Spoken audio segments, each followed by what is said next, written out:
Amanda Manopo langsung toyor Aliando yang mendadak nyender di bahunya. Amanda Manopo refleks toyor Aliando Syarif yang tiba-tiba nyender di bahu kanannya.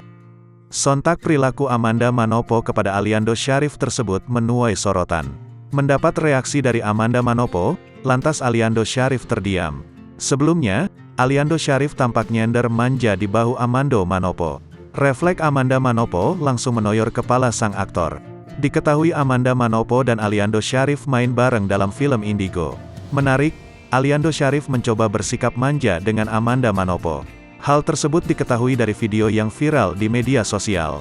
Tampak Amanda Manopo dan Aliando Syarif menghadiri acara syukuran film Indigo, Sabtu, tanggal 1 April tahun 2023. Kedua artis muda tersebut membuat warganet salah fokus dengan sikap manis yang ditampilkan. Mereka tampak akrab dan tak canggung sama sekali. Saat hendak melakukan doa bersama dengan para pemain dan kru, Aliando bersikap manja ke Amanda. Ada saja tingkah menggemaskan Aliando yang bersandar pada bahu kanan Amanda Manopo. Kaget dengan perlakuan Aliando, Amanda refleks menoyor kepala lawan mainnya itu. Mendapat penolakan dari Amanda, Aliando hanya menundukkan kepala dan diam. Sontak sikap Aliando tersebut buat warganet tergelitik.